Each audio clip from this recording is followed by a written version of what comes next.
Semalam Apple baru aja launching beberapa produk barunya kayak iPhone 13. Dan ini adalah perkiraan harganya. Pertanyaannya, worth it nggak sih? Hai guys, welcome back to Interest Kenalin, gue Erik. Di channel ini gue bakal ngebahas segala hal yang berhubungan dengan teknologi-teknologi yang menarik. Kalau kalian suka, jangan lupa di subscribe. Straightforward aja, kalian udah nonton mungkin dari channel-channel yang lain. Apple event semalam itu ngeluarin 3 macam barang.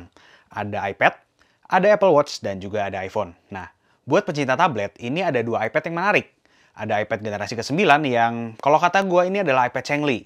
Kamera belakangnya oke, dan kamera depannya itu bisa center stage. Warnanya sih simple, cuman silver sama space gray. Terus ini pakai Apple chip A13 yang sama kayak di iPhone 11, 11 Pro, dan Pro Max. Harga launchingnya di $329 untuk 64GB, sama kayak iPad generasi sebelumnya. Dan kalau sekarang iPad generasi 8 itu di e-commerce Indonesia masuk di harga 5,5 jutaan. Jadi kita bisa expect harganya segituan juga. Nah, kalau dibilang tablet ini Cheng-Li, ya, tablet ini menurut gua paling Cheng-Li. Kayak buat kuliah, sekolah, ngerjain tugas-tugas simpel itu cukup lah. Tapi harus diingat, iPad ini supportnya Apple Pencil yang generasi ke-1. Jadi, ya ada drawback lah. Dan ada iPad mini yang akhirnya di-refresh setelah sekian lama dengan desain yang baru, yang sama kayak iPad Pro dan iPad Air. Walaupun nggak disebut, ini sebenarnya udah pakai chip A15, chip yang paling baru. Bisa pakai center stage juga dan support Apple Pencil 2. iPad mini ini pakai Touch ID, bukan pakai Face ID ngebukanya. Terus juga harus diingat, layarnya nggak promotion display, yang berarti cuma 60 Hz dan nggak bakal se-smooth kalau pakai iPad Pro. Terus speakernya stereo, ini juga udah USB-C, nggak Thunderbolt 4 kayak iPad Pro. Warnanya ada hitam, putih, ungu, sama pink. Jadi gue bisa bilang iPad ini oke lah. Soalnya kalau ke iPad Pro kan naiknya harganya 2 kali lipat. Yang ini tuh launching di harga $500 buat 64GB. Dan kalau iPad Pro kan itu di $1.000-an. Dan kita juga nggak boleh lupa kalau kamu mau ngegambar, kita butuh Apple Pencilnya. Itu harganya sendiri kurang lebih di 2 jutaan. Jadi so yeah, iPad mini is a good entry point. Intinya ini buat kalian yang pengen ngegambar pakai iPad tapi mau saving daripada beli iPad Pro yang mahal. Kan kalau di Procreate itu bisa di zoom-zoom, jadi ya oke lah. Terus juga ini untuk beberapa temen gua yang pakai iPad mini sebelumnya, mereka semua bilang kalau enak buat dibaca. Jadi kayak pakai Kindle tapi yang super premium. Dan kayaknya masuk ke Indonesia sih bakal dijual di 8,5 sampai 9 jutaan ya. Soalnya kayak kalau kita lihat tahun kemarin, awal tahun ini, pas lagi iPad Air baru launching, itu padahal harganya di 599, masuk ke Indonesia di e-commerce tuh harganya jadi 11 jutaan. Dan gue sering bilang pas lagi awal bahwa ini nggak worth it. Tunggu harganya turun. Dan for your information, iPad Air sekarang harganya udah 8 jutaan kalau di e-commerce. Dan masih 11 jutaan sebenarnya kalau di toko distributor. Nah, biar kalian nggak ketinggalan info-info sekilas kayak gini, kalian bisa follow Instagram gue di @erikjasim. Gue suka random aja ngebahas teknologi kalau lagi ada yang menarik, atau juga kayak ada harga yang turun. Yang kedua ada Apple Watch Series 7. Yang ini nggak ada significant upgrade sebenarnya, cuman lumayan aja menarik. Layarnya sekarang udah sampai ujung. Nah, kalau bahasa marketingnya mereka full screen ahead gitu kan. Karena sekarang layarnya lebih gede, mereka bilang sekarang bisa ngetik di layar watch-nya. Terus juga ini iPad seri 7-nya 70% lebih terang. Menurut mereka sekarang kacanya lebih kuat benturan dengan IP6X dust resistant dan WR50 water resistant. Jadi bisa dipakai renang lah sama surfing. Asal jangan lebih dalam dari 50 meter. Jadi kalau mau scuba diving, lebih baik jangan. Yang series 7 ini, chargingnya sama baterainya di-improve. Jadi bisa fast charging, 33% lebih cepat. Dan ngecas 8 menit aja itu cukup buat 8 jam sleep tracking. Nah, harganya itu start from 399. Ya, masuk Indonesia mungkin nanti jadi 6, 7, 8 jutaan lah. Tergantung kalian ambil yang mana.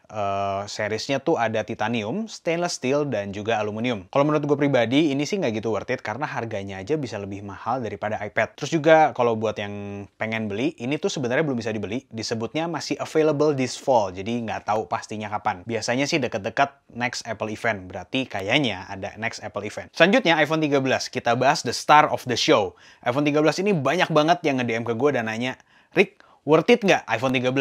Gue mau ganti HP nih. Bentar bro, gue pelajarin dulu, baru juga launching. Untuk iPhone 13 sendiri, there's not much actually, karena penambahannya sedikit. Menurut gue pribadi, ini lebih cocok disebut iPhone 12s, tapi ya udahlah ya. Tapi nggak tahu nanti kalau udah hands on, karena biasanya apa yang kita perkirakan dari Apple event sama pas lagi nyobain aslinya itu kerasa beda banget. Di iPhone 13 ini yang menarik sekarang notch-nya 20% lebih kecil, support 5G, warnanya beda-beda dikit lah sama leak-nya. Kali ini ada hitam, putih, merah, biru, sama pink. Buat pecinta pink, you got it. Tapi kalau dari gambarnya sih sebenarnya nggak pink-pink banget. Jadi ya silahkan kalian cek sendiri. Storage-nya itu dari 128, 256, sama 512. Jadi ini 2 kali lipat lebih besar daripada yang tahun kemarin. Kalau tahun kemarin itu mulainya di 64 GB. Terus juga MagSafe pastinya. IP68 water resistant, boleh kena ciprat, tahan sampai 6 meter, up to 30 menit. Tapi ya jangan sengaja kamu pakai rendeman, besok kamu cuci, dipakai sabun, ya resiko tanggung sendiri. Untuk layarnya dikasih ceramic shield yang katanya kuat, tapi ya tetaplah jangan kamu banting. Ada OLED juga yang mereka sebut sebagai Super Retina XDR display, atau juga mereka sebut sebagai Super Color Pixelistic XDR Redocious. Oke lah ya. Yang super bright, super color, dan super sharp. Layarnya lebih terang dibanding iPhone sebelumnya, iPhone 12. iPhone 13 ini udah pakai A15 chip yang speed boosting, kamera elevating, reality augmenting, power optimizing, privacy protecting, dan juga game changing chip. Yang katanya sih up to 50% faster than the competition. Tapi nggak disebut kompetisinya sama siapa. Jadi kalau kayak gitu gue sih nggak pernah peduli sebenarnya. Yang penting pokoknya nggak nge-lag. Udah, itu lebih penting. Terus juga baterai iPhone 13-nya itu lebih tahan lama. Udah, itu lebih penting. Baterainya dari pengalaman gue 12 mini sama 12 itu di 14 sama 16 jam. Berarti kalau buat 13 mini sama 13 itu di 15,5 sama 18,5 jam. Kalian nanti bisa cobain. Di iPhone 13 ini, kita dapat juga kamera yang wide sama yang ultra wide dari iPhone 12 Pro Max tahun kemarin, yang udah ada sensor Shift Optical Image Stabilization di kamera wide-nya. Intinya, kalau kita ngefoto, ngevideo, itu bakal lebih stabil dan juga bisa dapat foto yang lebih bagus di tempat gelap. Kameranya juga mereka taruh miring karena sensornya itu lebih gede, jadi butuh tempat lebih besar. Dan secara software juga, ada yang namanya Cinematic Mode. Terus juga kalian bisa nge-shoot video di Dolby Vision HDR.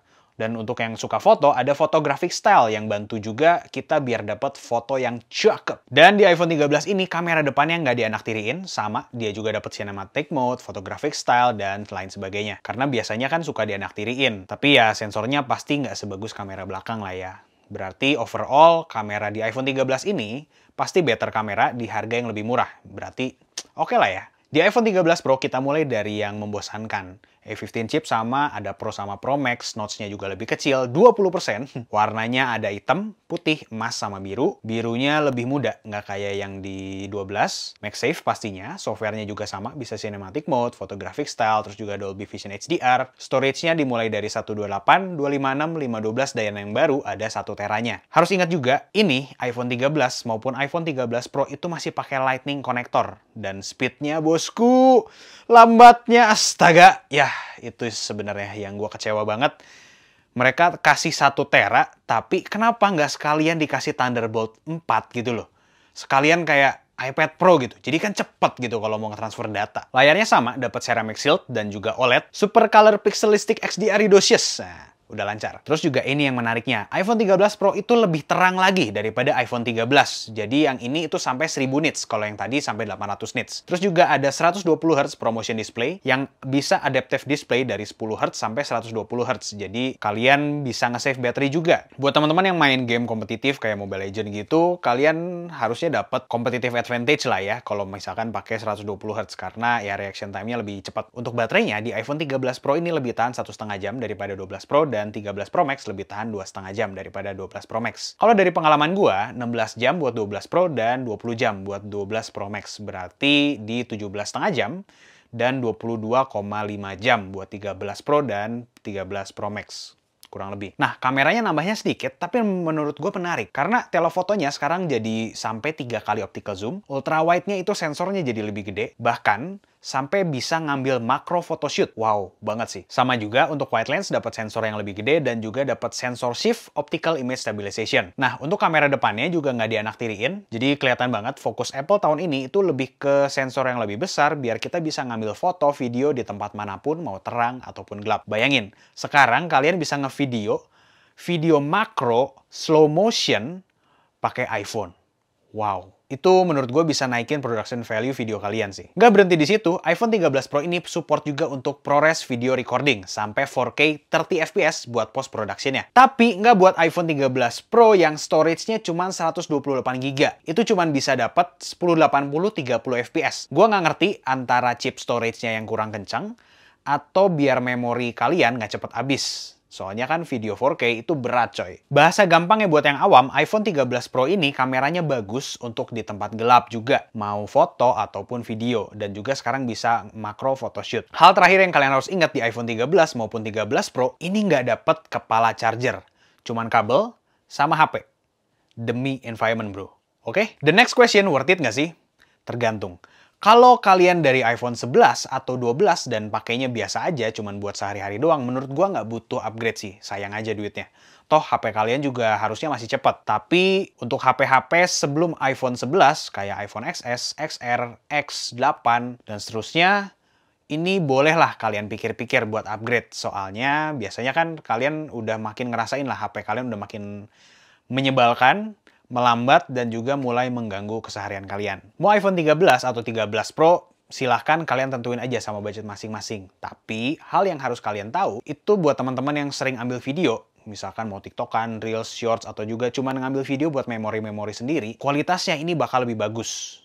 Tapi, ini nggak bakal bantu masuk FYP ya. Dan buat kalian yang mau Cinematic Mode, ya mungkin boleh lah upgrade production quality kalian kalau malas bawa kamera.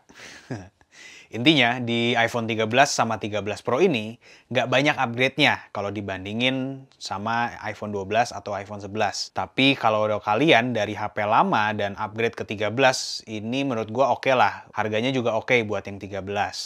Asal jangan harga di e-commerce atau kalau nggak harga rebutan awal sekarang. Tapi buat yang 13 Pro, menurut gua sih nggak gitu worth it kalau kalian cuma pakai keseharian doang. Kecuali kalian memang bakalan pakai Pro features-nya kayak ProRes video, kalian bakal nge-shoot ganti-ganti lensa, dan lain sebagainya. Kenapa? Karena yang 13 ini sama yang 13 Pro itu chipnya sebenarnya sama kan. Di A15 Bionic, Cinematic Mode juga ada di iPhone 13, kameranya juga udah bagus, jadi sebenarnya cukup lah buat keseharian kamu. Kalau kalian mau lihat hands-on review-nya, atau juga kalian mungkin tertarik untuk beli iPhone 11 atau iPhone 12 di tahun 2021 ini, dan mau gue bandingin, mau gue di-subscribe biar nggak ketinggalan sama video selanjutnya.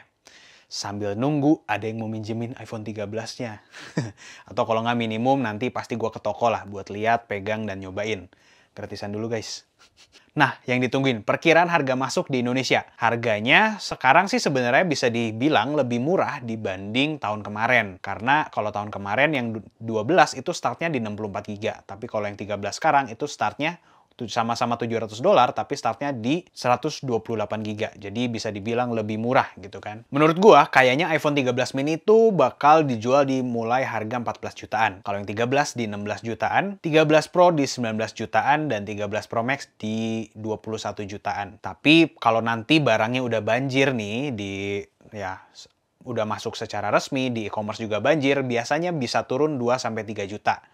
Ini berdasarkan pengalaman gua ngitung dari zaman gua ngikutin iPhone, itu iPhone 5. Buat kalian yang mau beli sekarang banget, kalau di e-commerce pasti harganya bakal tinggi. Apalagi e-commerce kan pasti jadi salah satu yang jual duluan. Menurut gua pribadi lebih baik nunggu dulu. Soalnya kayak tahun kemarin pas 12 atau juga tahun sebelumnya lagi pas 11, pas lagi HP-nya resmi masuk ke Indonesia, itu harganya yang di e-commerce jadi lebih murah daripada toko. Dan di e-commerce kita juga bisa dapat diskon kayak kupon cashback dan lain sebagainya kan. Jadi kalau kalian mau dari sekarang dapat, mungkin kalian bisa dapat sebulan, 2-3 minggu lagi. Tapi you pay the premium price. Nanti kalau gua ketemu sama toko e-commerce yang menurut gua cukup trustable, yang mungkin juga pernah gue belanja di toko e-commerce itu, nanti bakal gue share di Instagram gue kali ya. Jadi ya, menurut gue sih lebih baik kalian tunggu dulu aja. Jadi ya, segitu dulu review yang bisa gue kasih berdasarkan data on paper. Jangan lupa subscribe dan follow juga biar nggak ketinggalan pembahasan tech-tech yang menarik lainnya. See you di video selanjutnya. Stay curious.